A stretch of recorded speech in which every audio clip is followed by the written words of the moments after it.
describing what's happening as it goes along. The group that they are using to front the street demonstrations is called the FPI. The FPI is what are known in Indonesia as preman, street thugs.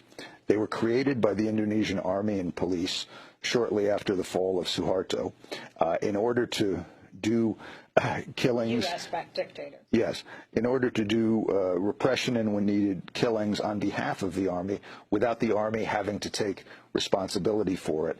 And they would do it under the banner of radical Islam, kind of diverting attention from the fact of army and police sponsorship behind it. This group, the FPI, has been implicated in attacks on mosques. They frequently attack Islamic religious denominations that they do not agree with, attacks on churches, and murders, one of which in spectacular fashion was videotaped, and their mob is seen beating and kicking to death a man who's lying face down in the mud. They openly call for the hanging and murder of various politicians who displease them. They live day to day by, in addition to the funds they get from the army and the police, by extortion. They claim to be religiously compliant, but one of their key tactics over the years has been to go into strip clubs, go into bars. If the owners haven't been giving their weekly payoff to the FPI in a timely enough fashion, breaking the place up with heavy sticks, then taking the liquor and drinking it or reselling it. I mean, this is famous on the streets of Jakarta. Everybody knows about this. Another of their big activities has been evicting the poor. They would be rented out to army, police, rich developers, landlords, in order to violently evict poor people so that their homes could be demolished and used for other purposes. The group also happens to be listed by Western intelligence, including ASIO, the Australian Intelligence Service, as a violent extremist organization, the term they use for terrorists. And this happens to be one of the cases where their characterization of a movement as violent and extremist is accurate. This group FPI also has numerous connections to ISIS. The leader of the FPI militia is a lawyer who is a corporate lawyer for Freeport-McMoRan, the giant U.S. mining corporation that is controlled by Carl Icahn, Donald Trump's good friend and White House deregulation advisor.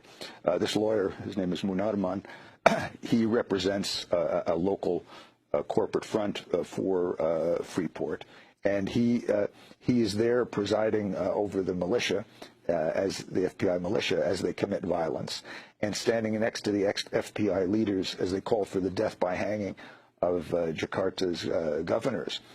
This lawyer for Carl Icahn's Freeport was videotaped not long ago at an ISIS swearing ceremony, where he was one of two people presiding as a group full of young men pledged allegiance to swore allegiance to Abu Bakr Baghdadi, the leader of ISIS. The program of massive street demonstrations aimed at ultimately bringing down the Jokowi elected government has been endorsed by Indonesians who have gone to Syria and joined up as ISIS fighters, as they describe themselves,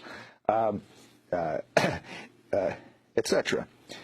This is the group which is being used by the U.S.-trained Indonesian generals and being backed by Donald Trump's key Indonesian business partner, Donald Trump's key Indonesian political backer, and the lawyer for Carl Icahn's Freeport-McMoRan.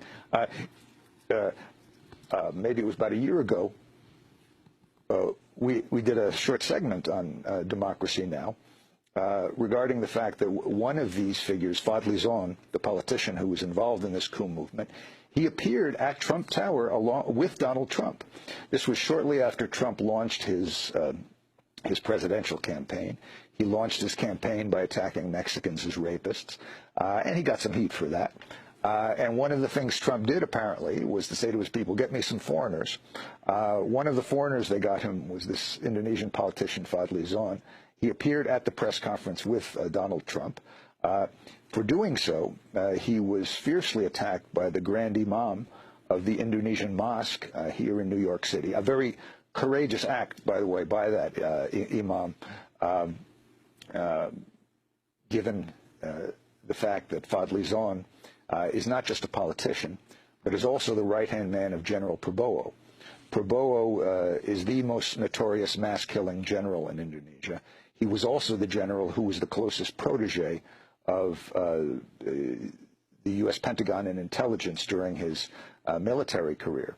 So Fadli Zon was attacked by Prabowo was instrumental in East Timor. Yes, he did massacres in Timor and many other places. But now it is his right-hand man, Fadli Zon, who was appearing with Trump at Trump Tower, helping in the initial stages of launching the campaign, and who is now one of the main supporters of this movement, which has as its final goal the